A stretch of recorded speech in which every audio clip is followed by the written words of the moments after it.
What's up, everybody? My name is Zedd, and I have a new song which is called 365 featuring Katy Perry. And you are watching my exclusive, most requested live Ask Me Anything chat. Thanks to Romeo and iHeart for having me on tonight. And I haven't read your questions yet, so I'm just going to dive in. Sierra from Sycamore, will you ever do meet and greets during your next tour? Been a fan since 2011, 2012, and would love to meet you. See you in Chicago for Spring Awakening. First of all, thanks for coming to Spring Awakening. I can't wait. Will I do meet and greets? I honestly, genuinely don't know. I've done one the last two tours I've played. I'm always really stressed because I think my fans know how involved I am in the production and the timing and, rehearsing of my sets. So I really like to use the little bit of time I have before the show to kind of prepare it. But I've been taking a little bit of time and doing some meet and greets. So I can't really answer your question yet because I just simply don't know, but most likely, I think so, yeah. Kayla from Indonesia, hello Zedd. List of people who helped you in making music so I can thank them for being with my favorite human in the cosmos. Thank you for your hard work. Okay, list of people who helped me making music. Well, first of all, I think Skrillex is the first person to name because he has been a huge help, kind of a mentor, not only musically, but in any way as a performer. He was the first artist to kind of force me to use a microphone while I was really insecure speaking English. Because remember when I started my career as Zedd, I'm from Germany and I came to America and my English was really broken. So I was very insecure. Deadmau5 took me on tour early on. Lady Gaga was a huge help and introduced me to a huge audience in Asia when I went on tour with her. And by letting me work with her, I also learned a lot about the role of a producer for other people. I've always made music for myself, but I think it's important to understand your role in the universe when you are a producer for somebody else. And sometimes there's the right time to let things go because they fit the image or the vision of another artist that you work for. And sometimes it's important to stress your opinion about certain things that other people may not be as educated about. So I learned a lot working with Lady Gaga. Next question, Carisha from South Africa. Whose idea was it to create the Lego wall in your house? I have been to my friend Dave Grutman's house in Miami, and I've seen him have a Lego wall, essentially, and I was in love with the idea of that, and I love that you can customize it. You can basically create an art piece that's really dedicated to you, and you're liking it, your personal story. And I've tried to have one in my old house, but my walls were just way too thin. And in my new house, I was lucky to have this wall that didn't really have a function, wasn't load-bearing, so I asked Dante, also from Miami, the artist who created my Lego piece, to come down to LA and take a look at the wall, and he started working on it, and I think it became a piece that lots of people are really into. Next question is from Vicky from Reno. Did you get to keep the iHeartRadio award you won, or are they mailing it to you? Well, the ones that you win there are temporary awards. That goes, I think, for pretty much any award show across the board. They don't have your name on it, so you have a temporary award, and then they engrave it with your name and your award and everything, and then they will mail it to you. Please don't forget.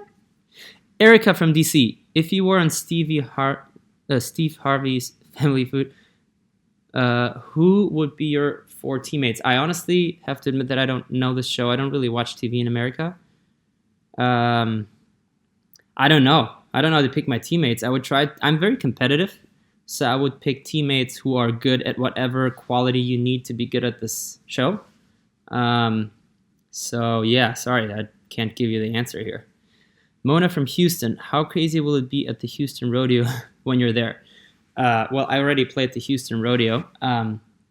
It was insane. Honestly, I was very nervous, and I don't get too nervous. I always have a little bit of excitement, but I was really nervous because it was a gigantic crowd, a full stadium of people who may or may not have heard of my music and have a different context typically.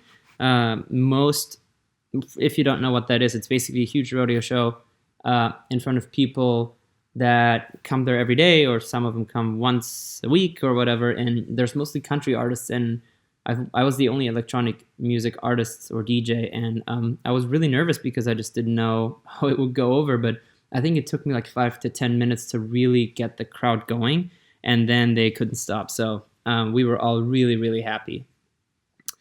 Rachel from Columbus: has Katy asked you to be on American Idol yet? No, she hasn't. Katy, what is going on? I would love to.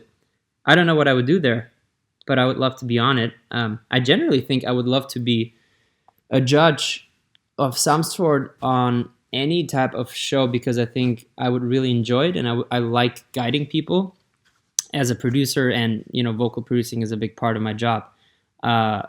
You have to guide a vocalist to her or his best performance, and that may have many different ways. You have to make sure you sing the parts that require your vocal cords not as stressed first, and then you go for the high notes and so forth. There's a lot that goes into it, and I think I would be probably pretty good at guiding or judging. So yeah, I would love to do something like that one day.